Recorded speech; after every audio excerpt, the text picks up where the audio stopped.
It was beautiful. I hope all of you enjoyed your ride into church today as much as I was able to. So yeah, good morning and happy Sabbath. It's great to be back with you. I always love getting to come be a guest here in Angola, get to preach occasionally. And you guys are awesome. I just love getting to spend time with you.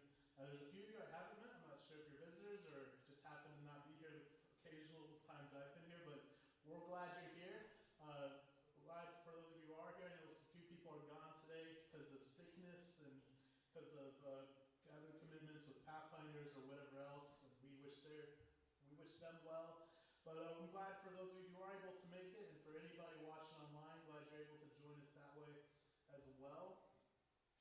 And yeah, it's just great to be able to be here. So thank you for once again allowing me to come worship with you, visit with you this morning.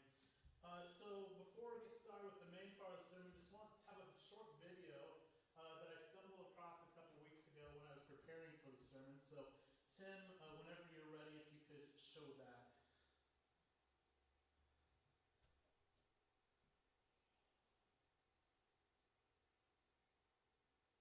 Married at just 10 years old, Emma had been dating Daniel for 2 years and they seemed to be in love. One of their teachers said when they were 8, the two arrived at school with clear ties and tried to get married during recess. But last year, Emma was diagnosed with leukemia. In June, they learned it was incurable. Emma's mother said it was her dream to marry Daniel and have 3 kids. So to honor part of that dream, the parents allowed Emma and Daniel to get married. A wedding was organized and 100 other friends and family attended. Despite being in tremendous pain, Emma skipped out on her normal pain med so she didn't fall asleep during her wedding. The two were able to tie the knot before Emma sadly passed away 12 days later. In honor of Emma, all of the ad revenue I received from this video will be donated to the Leukemia Research Foundation. All right, thank you for that, Tim. It's a beautiful story, isn't it? I mean, it's bittersweet. It's bitter because all of us in our core, we all intuitively know that no one should die in this world, much less a sweet little kid like Emma, 9 years old, I believe she was, 9 or 10. Just, it's bitter because we know that shouldn't happen, but it's sweet because of the love of her family and friends, the way that her best friend, her boyfriend, Daniel, like she had this dream as this little girl, grow up, get married, have kids. Like it's a common dream. Most of us have that at some point in our lives, and many of us have gotten to experience that dream, and it's a beautiful thing. And she wasn't able to experience it all, but she was at least able to experience the wedding itself, right? And have all of her friends and family there. It doesn't say it in the video, but like many people in the community, it was all the stuff for the wedding was donated by friends of the family. The family didn't have to pay for any of it. It was all just donated. And the community just really came around this little girl to give her a piece of her dream. And it's beautiful. Like it touches us the way that this little girl whose body is breaking down, only has a few days left to live, the way that people were able to come and give her a part of her dream. And it's also, I think part of the reason it touches us is because sadly we know that Emma's story is not always the way that story plays out for people in her situation, is it? Sometimes the kids with the medical condition, they become outsiders. Sometimes they get made fun of for the way they look because they're in the wheelchair or because they're starting to lose hair because of treatment. Sometimes kids get made fun of because they have speech impediments and can't form words properly. I'm struggling with that myself right now. Some kids, maybe they don't have medical conditions, but maybe for whatever reason they're just socially very awkward. And they struggle, they don't have all the social skills that their peers have. And so they get made fun of and picked on, and they end up not getting picked for teams at recess. No one wants to play with them. They don't get invited over after school. And so they feel like outsiders. All of us know people like that, right? All of us know people who, for whatever reason, whether it's physical conditions or whether it's personality issues or whatever else is going on, are the outsiders, the people left out. Maybe some of us have been that person at different points in our lives, huh? I know I've felt that way at different points in my life, like I'm the outsider. Do I really belong here? I feel like I got made fun of at times in school. I still feel like sometimes I'm the outsider. I'm still not always the coolest, most exciting person. And it hurts sometimes. Maybe some of you are currently feel like you're that person for whatever reason in one aspect of life or another. That you're the one who's the outsider. the one who's viewed as being lame, not cool enough to be part of it. And that hurts. But this morning, that brings us to our series. We're continuing the David series, which I've been preaching about once a month when I've come here. But this series about David, Israel's second king, this guy who, arguably more than any other character in the Bible, points us towards who Jesus is. Like, so much of his life points us forward to what is the chosen one going to be like? What is Jesus going to be like?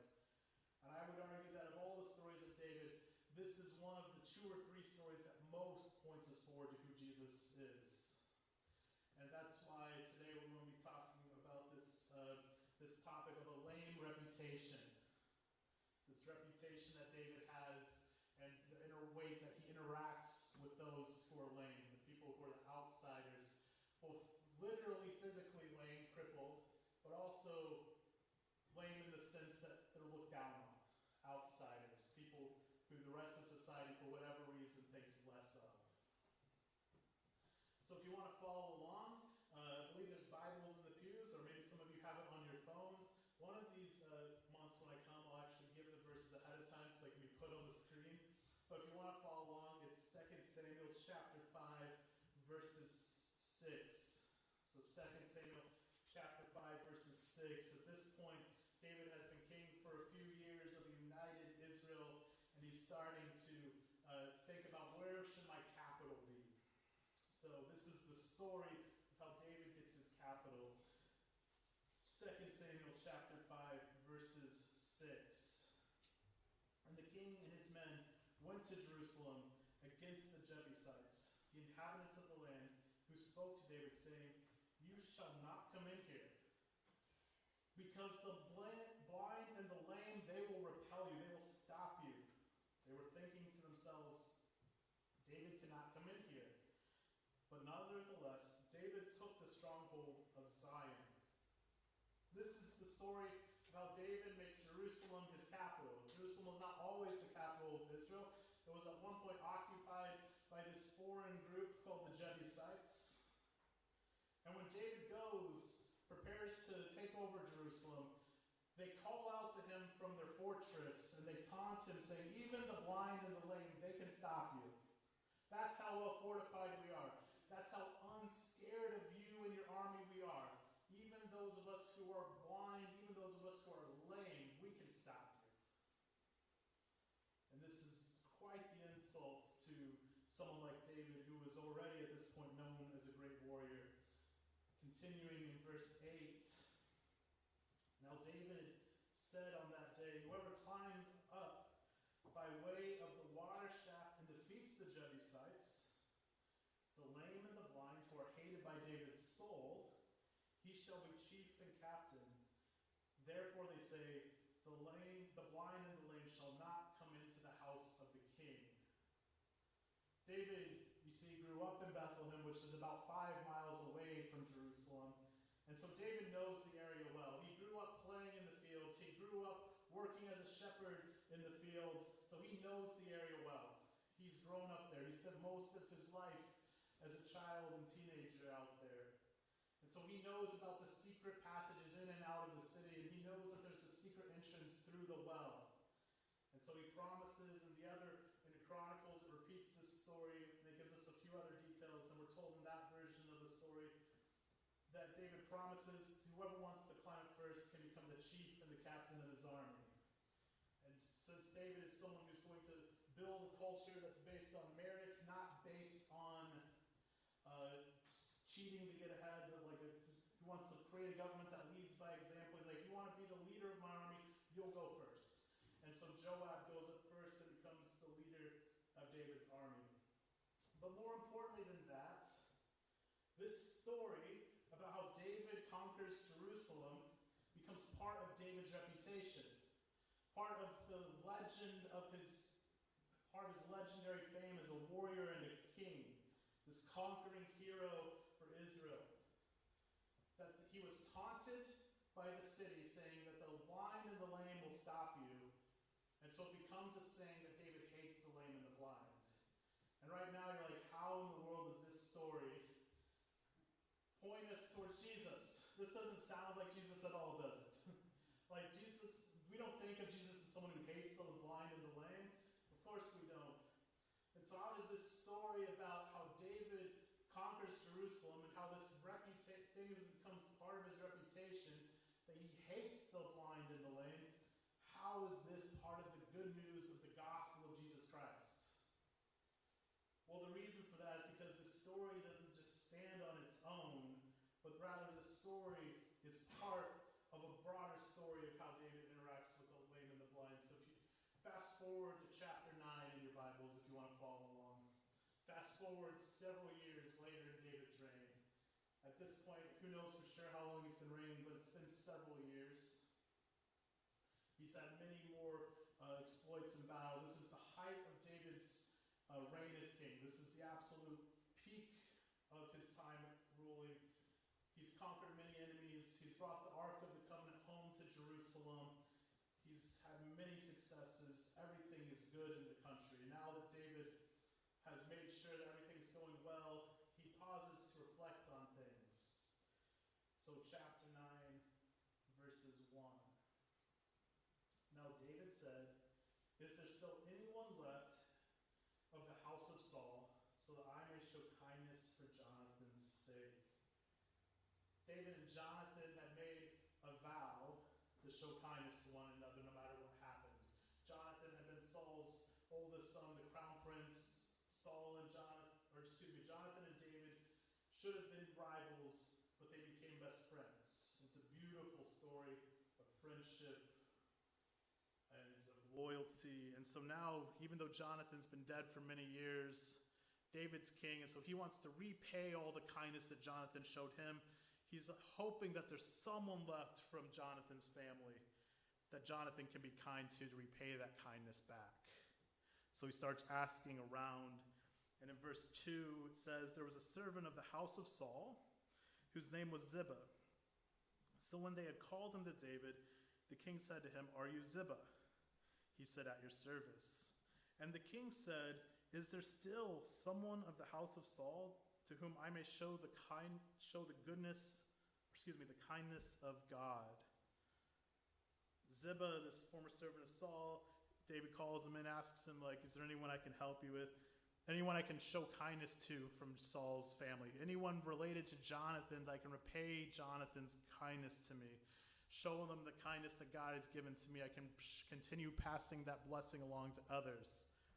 And so Ziba answers and tells him about this guy named, that Jonathan does have a son, and his name is Mephibosheth, and he's lame. You remember from a couple chapters earlier that we just read how part of David's reputation as a conquering hero is that he hates the lame. He despises them because they taunted him when he was taking over his capital. And so now, here's the one person that he has a chance to repay his vow to Jonathan, to keep that promise he made years ago, is someone who's lame. And now David is about to have to make a tough choice. Does David choose to protect his reputation as this conquering king, this person who doesn't allow people to insult him, this person who conquered Jerusalem even though he was taunted by the lame? Does he keep that reputation? Does he protect that reputation? Or does he choose to keep his promise to Jonathan? Does he choose to repay Jonathan's kindness by being kind to this person who's lame, this outsider, this cripple? It's a tough choice. Many times in life we face similar choices, don't we, where we have to choose, do I protect my own reputation?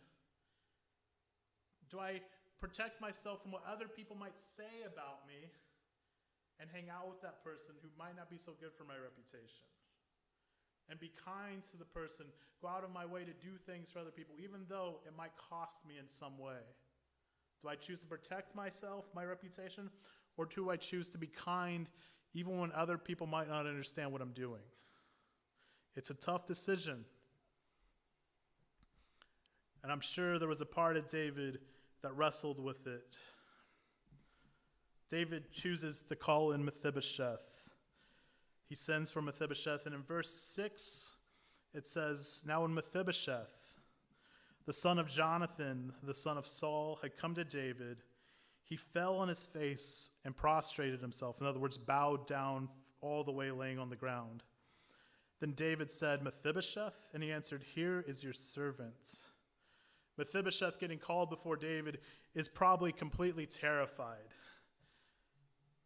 He knows the stories about how his grandfather, when he was king, had hunted David for years. How David had spent about a decade of his life as a political fugitive on the run from the king because Saul was jealous of David. Mephibosheth knows this story. Mephibosheth knows that his uncle Ishbosheth had been king during a long, bloody civil war between the northern tribes of Israel and the southern tribe of Judah. A civil war had happened between his uncle and now this new King David who's calling him before him. And in fact, the reason Mephibosheth is crippled, the reason that he's lame, is because after his uncle had been murdered by some of his advisors that saw the writing on the wall that they were not going to win the war. And when they heard of the murder of his uncle, Mephibosheth was dropped by the nurse who was fleeing the castle. So Mephibosheth knows all of this. This is his backstory. This is how his family relates to David. It's not good. It's not pretty. And he's probably a little bit too young because he was 5 when he was dropped, which was a few years after the beginning of the Civil War. So he was very young. He might not have actually even been born yet when Jonathan died. So he doesn't really remember his father very well, if at all. And he probably no one in his family took the time to tell him about the relationship his father had had with David, because the ones of his family who remained alive had spent so much of their time fighting against David. So Mephibosheth is terrified. He assumes that he's getting called in here by David because David's cleaning up loose ends. David's making sure there's no one left who can oppose him. There's no one left from Saul's family that has a chance to challenge him for the throne. David's cutting off his political rivals, literally cutting them off. And or at least that's what he's assuming about David. So how does David respond? Verse 7, "So David said to him, 'Do not fear, for I will show you kindness for Jonathan, your father's sake, and will restore to you all the land of Saul, your grandfather, and you shall eat bread of my table continually,'" daily. David says, "Do not fear." This is one of the most common phrases of the Bible that God or messengers of God give to people when they come in contact with us humans. They tell us, "Do not fear," because God's on your side.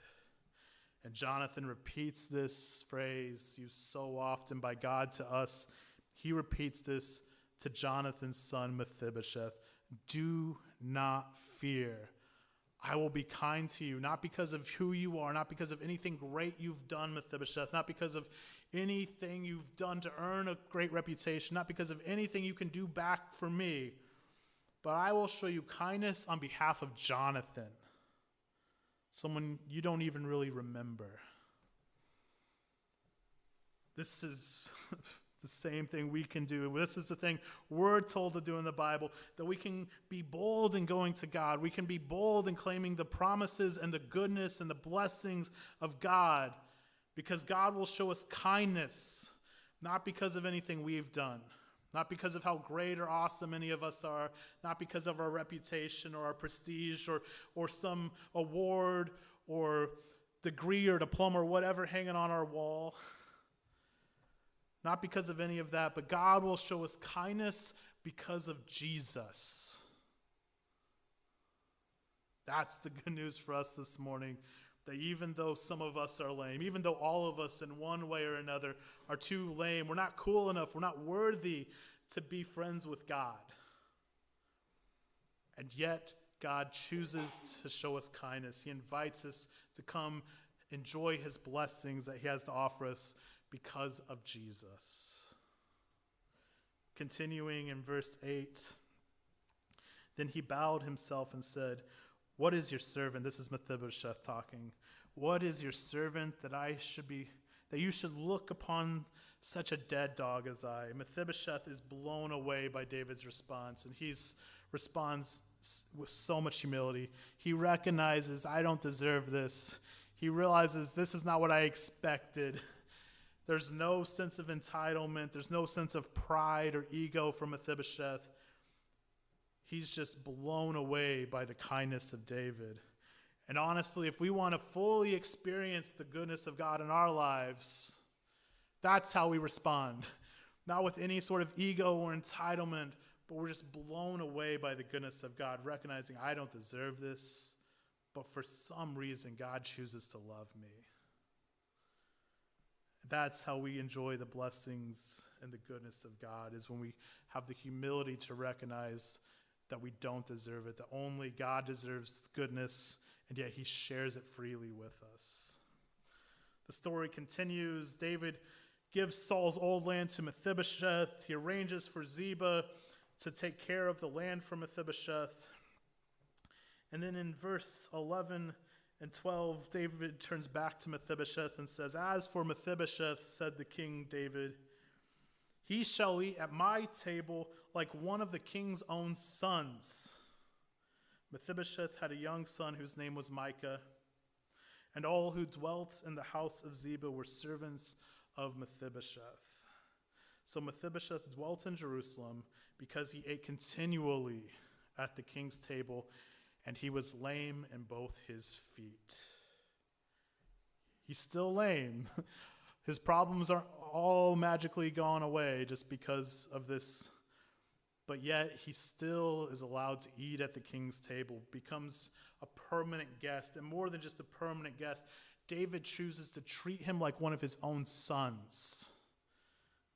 This man who was lame, this man who was part of a group who had taunted David, this man who was from a family that had hunted David and fought civil wars against David, who had done everything in their power to try to stop David and hurt David and even kill David. This man who has nothing to offer David, David chooses to bless.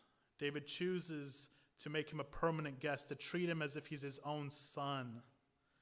David chooses to sacrifice his reputation as a conquering hero because it was more important to him to allow Mephibosheth to live with him.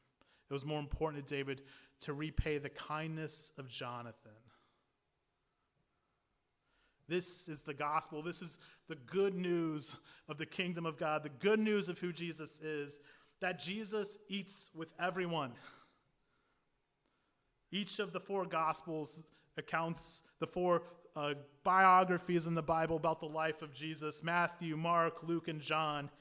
Each of them have different stories where Jesus is accused of eating with sinners, eating with the people who are repulsive, the people who make bad decisions in life, that hurt themselves, that hurt others, that have terrible reputations. A lot of them have earned those terrible reputations. Jesus gets accused of eating with those people, being friends with them, having dinner with them, partying with them. And it's true. And they are implying by these accusations of Jesus that because he's hanging out with these terrible people, that he also must be a terrible person. He also must be a sinner who's making bad decisions with his life.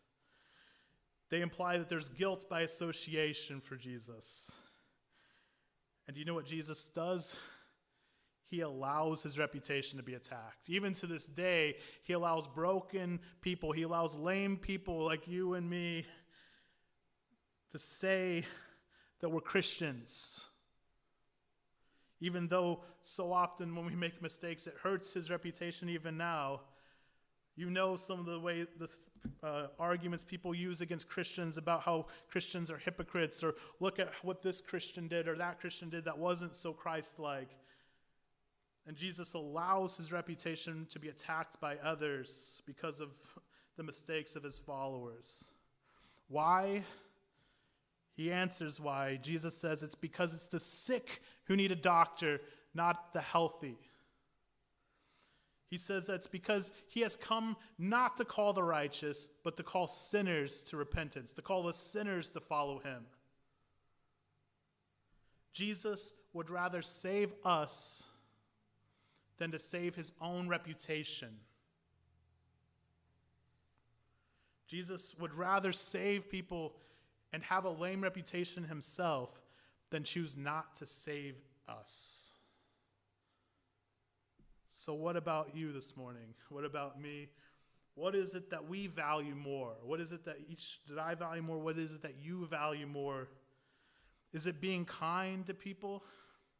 Is it sharing the blessings that God has given to us with other people, those who we might be tempted to think of as lame, as lesser than us in one way or another? Are we willing to befriend people, even people who have nothing they can offer us, who have no way to help our reputation or to help us financially or emotionally or whatever? They're a drain to us. Are we willing to befriend people like that, to be kind to them, to go out of our way to help them? Or are we more concerned about protecting our own reputation? Would we rather play it safe, never go outside of our comfort zone?